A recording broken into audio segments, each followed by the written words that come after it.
I've been reflecting on the infrastructure of disinformation recently. And it's very interesting to me how similar the New Age propaganda is to the nobody died, nobody got hurt propaganda. And when I say nobody died, nobody got hurt, obviously that's sort of a marketing tagline that I would attach to the larger apparatus that is those entities on the internet attempting to convince you that nothing they see is real. Everything is an illusion of some sort. All of the news is scripted in some way, shape, or form. And of course, I hope you see that there's a difference between seeing scripting as a part of something and saying that everything is scripted to imply that nothing transpired or that no aspect of it was real in the sense of everything that word implies. Everyone you saw on the screen is an actor playing a role. Someone once said that the New Age propaganda is like getting drunk on bliss, which I always thought was a great way to describe it.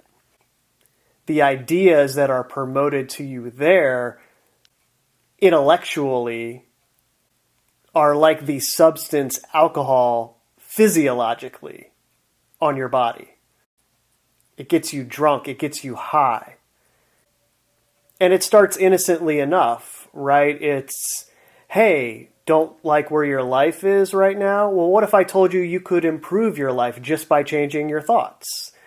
And that's innocent enough, I say, because there is an obvious truth embedded within that phrase. Your thoughts have a definite impact on how you experience the world around you and have a definite impact on how people view and treat you.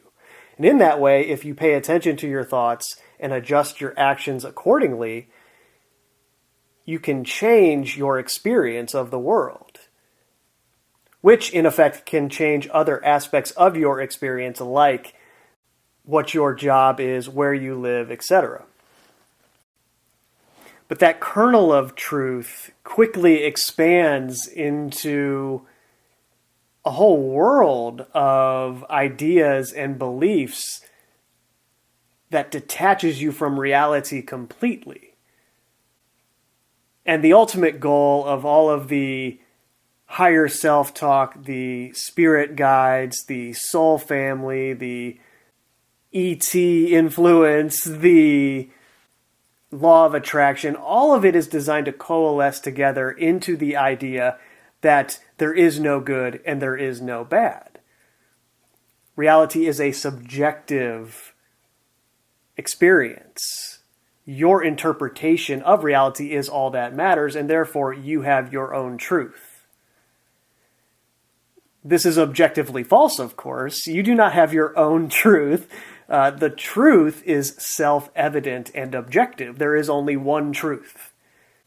Your interpretations of that one truth are subjective, of course, and that's the whole reason that disinformation exists in the first place. Because if everyone was aware of the one objective truth, there would be no ability to lie to anyone. And so these subjective interpretations are created to enable lying and misleading and taking control, ultimately, of someone else's life. The end goal being to take your very soul. At least that's what it appears like.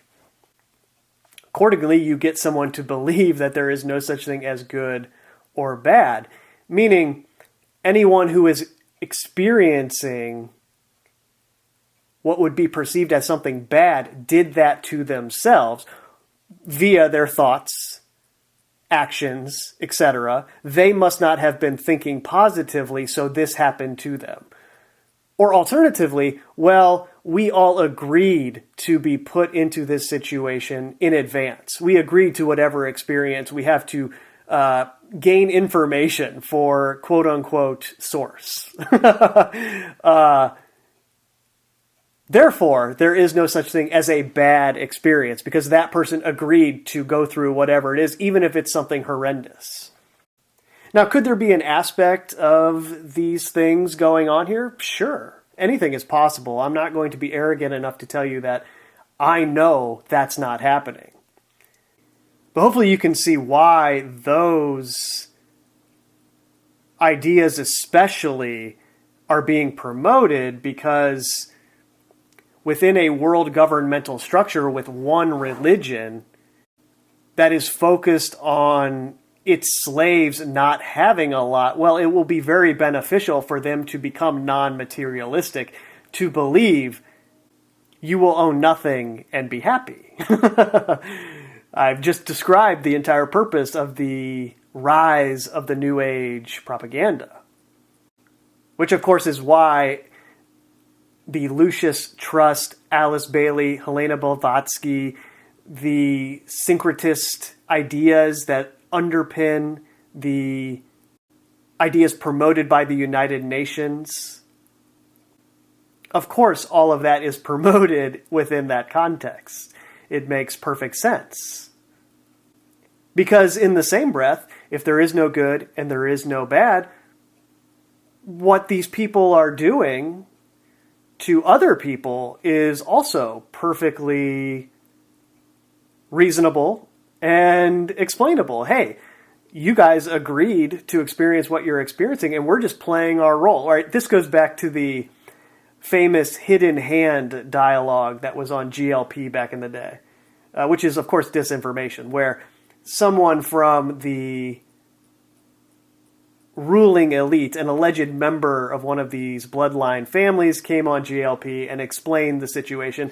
And what did that entity say? Well, of course, they said, oh, yes, well, we are advanced in our understanding of what is going on, and we have agreed to take on the karma of our actions to help you guys achieve spiritual enlightenment. And I don't know what to tell you, man. If you believe that, you'll believe anything. And you are the target of late-night infomercials that are trying to sell you various things that have no inherent utility or value. But hey, they make a great case for why you need to buy now. But wait, there's more. And so, as the world crumbles around you and everything is changing, you are drunk on bliss. Drunk on the idea that you are so special in what you have come to understand. You have found the truth, and everyone around you who doesn't see it is a negative person deserving of everything that happens to them because they're doing it to themselves. That's not your fault. And so you cut your ties with all of these people, whether it's friends, family, acquaintances, co-workers, all of the relationships that we have, and you become enlightened, quote unquote. And this is where we get into the overlap with the nobody died, nobody got hurt propaganda. It's selling you the exact same thing, it's just doing it in a different way. And it also starts innocently enough by pointing out something that is objectively true. Hey, the media is lying to us. They're not telling us what is really happening in these events. They're coming at us with a script.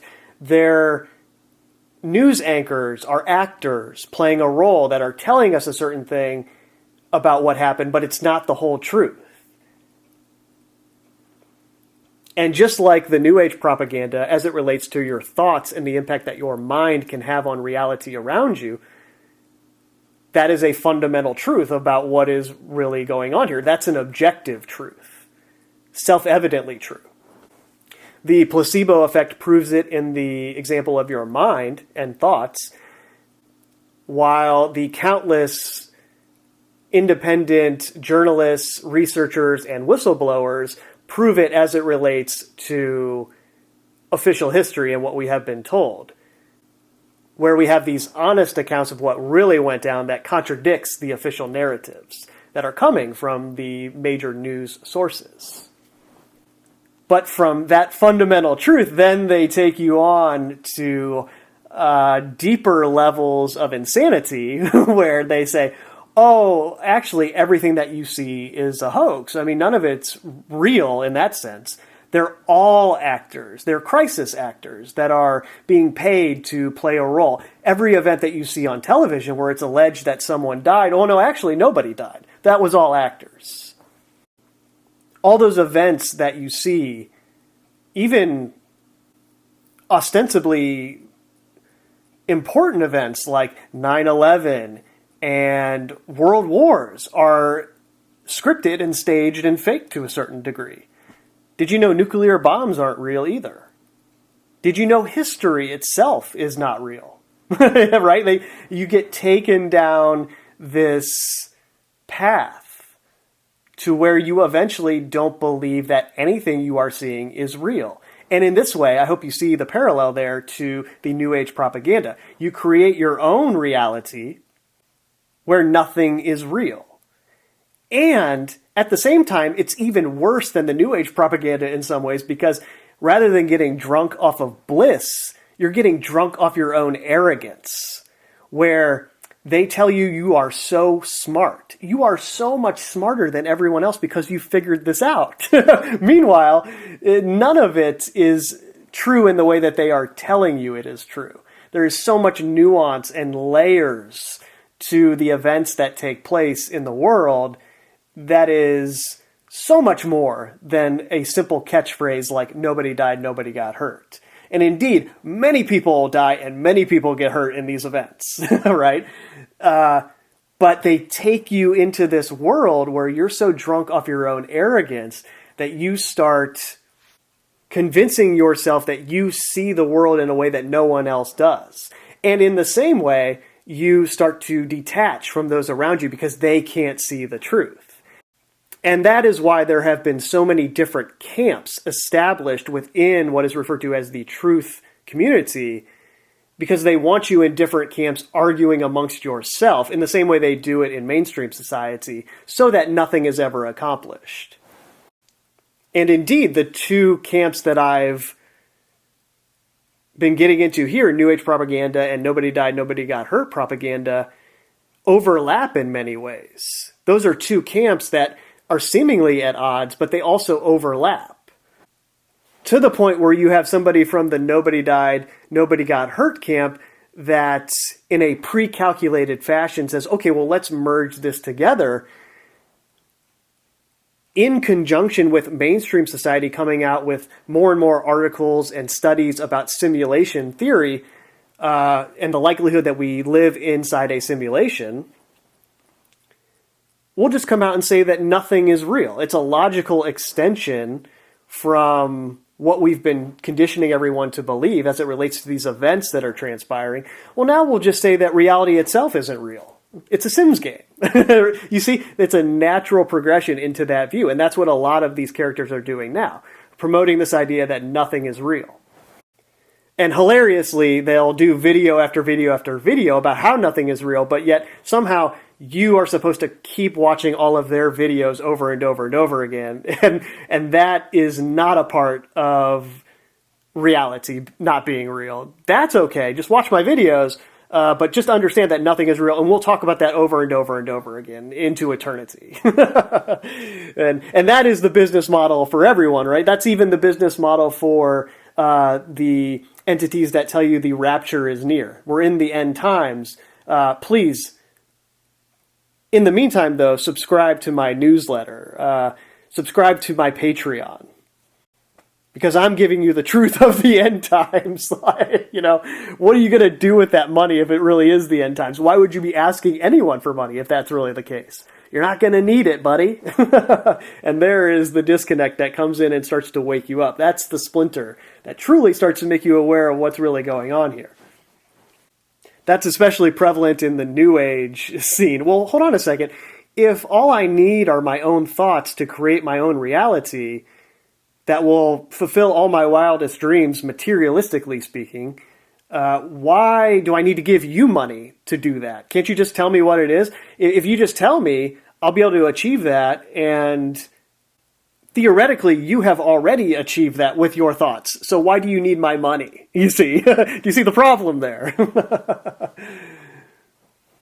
And then, of course, within all of this, thanks to the efforts of everybody who has collectively done this online and done the hard research into all of this and really thought about it and went into the depths in that way, it's become more and more common knowledge that there is controlled opposition, and that there is intentional disinformation. And the only logical response from the perspective of those who are creating all this in the first place is, okay, well, now we'll just take it one level deeper and we will create controlled opposition that talks about controlled opposition. You see, they have to take it one layer down. It's like Russian dolls. Okay, we take one doll out. Oh, there's another doll. But it's the same underlying structure, the same entity, the same organism.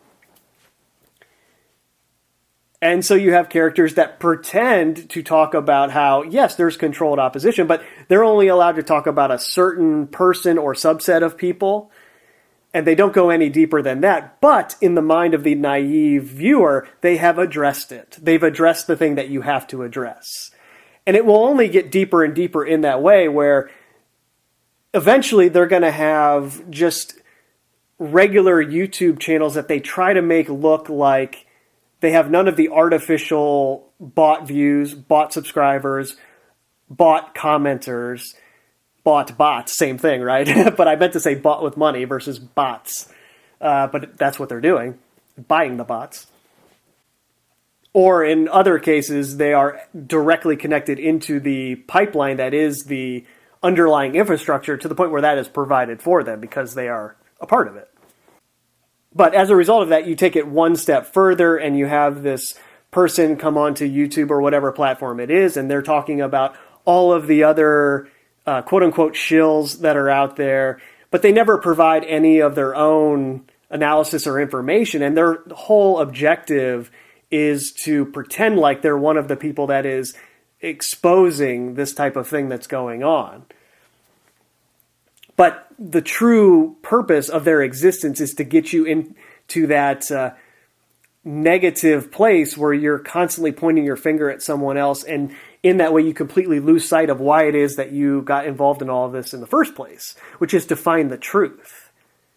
At a certain point you become so jaded that you're just pointing your finger at all of the people who are lying, making videos about them over and over and over again, getting people sucked into that as a viewer, and then negatively impacting the state of their being, energetically speaking. And I understand that state of being. When someone lies to you intentionally and you find that out, well, the first thing you want to do is expose them and, give them a piece of your mind in that way. Well, you do this long enough, and eventually that kind of dissipates, and you see the trap that is paying attention to these people consistently in that way. Because their whole design is to drain your energy, to suck you dry, to pervert your state of being. And so as the years progress and things become more convoluted, I just wanted to make you aware that there will be more and more of these characters on YouTube who are doing what I just described, but it will look more and more like they are authentic because they will be allowed to talk about things that previously, quote-unquote, shills were not allowed to address. And in that way, they're trying to gatekeep the exposure of their own agents, which is pretty smart and is naturally what you would do in that situation. But anyway, all of that aside, the reason that I started this recording is I wanted to provide a video for you guys that would serve as an anchor. And by that I mean, of course, in the traditional sense of what an anchor is, if a boat wants to stay in the place that it has to put the anchor down or else it's going to float away. And if you metaphorically view all of the ideas on the internet as that open sea that you can get swept away in, well, I want this video to be an anchor that you can constantly come back to anchor yourself to reality. So along those lines, I am going to play a video, and I have to warn you that it is very graphic, so no children should watch this. It'll terrify them. I wouldn't recommend a child listening to any of my recordings anyway, for the same reasons. But I've had people tell me that before, that they listen with their kid, and I'm like, I don't know about all that, buddy. That seems a little irresponsible. But then again, I don't have kids, so what do I know? But you'll know what I mean when you see this, and I'll just play it now, and then the video will be over.